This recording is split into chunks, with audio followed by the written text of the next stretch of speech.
कहानी शुरू होती है उत्तर प्रदेश की राजनीति से, जहां पर आज समाजवादी पार्टी ने बड़ा कदम लिया और अपने 3 विधायकों को पार्टी विरोधी गतिविधियों के चलते निष्कासित। इस निष्कासन की वजह यह बताई जा रही है कि राज्यसभा चुनाव में दशा और दिल दोनों बह गए थे और बीजेपी का खुले तौर पर समर्थन कर दिया था राज्यसभा चुनाव में। अब इन 3 क्रांतिकारी विधायकों का नाम भी सुन लीजिए, जो राज्यसभा चुनाव के साथ साथ अन्य मोर्चों पर भी बीजेपी के साथ 2024 के राज्यसभा चुनाव के बाद खड़े होते हुए नजर आए। इनका नाम है राकेश प्रताप सिंह, जो गौरीगंज से विधायक हैं।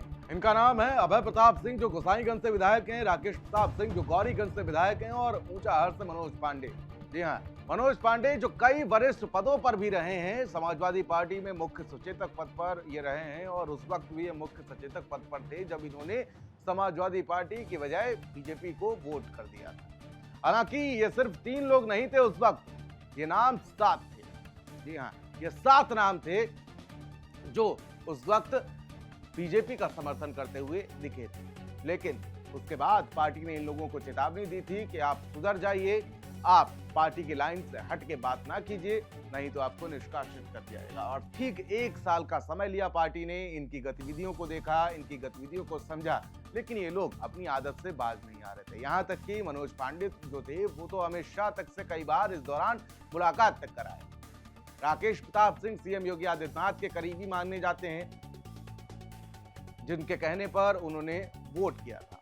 हालांकि जब ये वोटिंग की गई थी तो इस सबकी मुख्य कवायद जो थी वो पल्लवी पटेल की तरफ से शुरू की गई थी, लेकिन वो तो सपा के साथ आ गए क्योंकि वो टेक्निकली तौर पर समाजवादी पार्टी के सिंबल पर चुनाव जीती थी। और इन तीनों को फिलहाल आज निष्कासित कर दिया गया। राज्यसभा में क्रॉस वोटिंग हुई, कुछ ने बीजेपी की तरफ वोट कर दिया। अब ये तो फिलहाल तय नहीं है कि नोट के बदले वोट किया गया, लेकिन ये साफ तौर पर है कि ये झुंझुलाहट के प्रति बदला साफ तौर पर नजर आ रहा है। ये ठीक उसी तरीके से राज्यसभा में वोटिंग की गई थी जैसे मंडप में दूल्हा बदल गया। कानून कहता है कि राज्यसभा में वोटिंग करने के लिए विधायक स्वतंत्र हैं, लेकिन पार्टी कहती है कि अगर हमारी लाइन तोड़ोगे तो आप कार्रवाई के लिए तैयार रहिए, आप अंजाम भुगतने के लिए तैयार रहिए। साफ तौर पर यहाँ पर यह संदेश दिया गया। हालांकि इस बात को बेस नहीं बनाया जा सकता था कि आप राज्यसभा में वोट करें तो आपके ऊपर कार्रवाई की जाएगी, और ठीक उसी तरह समाजवादी पार्टी ने पूरा समय लिया। समय रहते हुए समाजवादी पार्टी ने एक कार्रवाई की है। इसको लेकर बीजेपी फिलहाल अभी खामोश है। बीजेपी कुछ कहने के मूड में नहीं है, लेकिन डिप्टी सीएम ब्रजेश पाठक ने जरूर कहा कि समाजवादी पार्टी अपनी खिसकती जमीन से परेशान है और उसी की झुंझुलाहट में कार्रवाई की जा रही है।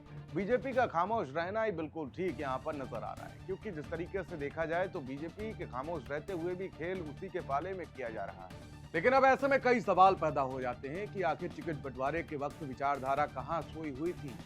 आखिर जिस विचारधारा के नाम पर आज इनके ऊपर कार्रवाई की गई है, आखिर जब टिकट बांटा गया था तो समाजवादी पार्टी को सिर्फ ये दिख रहा था विनिंग कैंडिडेट कि ये जीत जाएंगे, और तब विचारधारा नहीं नजर आ रही थी। दूसरी बात ये कि क्या सिर्फ अंदरूनी सफाई चल रही है विचारधारा के नाम पर, या इनके खिलाफ भी कोई खेल हो गया, इनको किसी ने बहकाया है, भड़काया है। तीसरा सवाल यह है कि क्या जिस तरीके से ये बड़ी कार्रवाई इन तीनों विधायकों के ऊपर की गई है, कि क्या ये 27 के विधानसभा चुनाव में अखिलेश यादव की पार्टी के खिलाफ बीजेपी की टिकट पर चुनाव लड़ते हुए भी नजर आएंगे।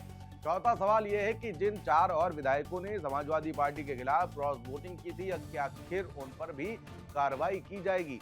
ये बड़े सवाल।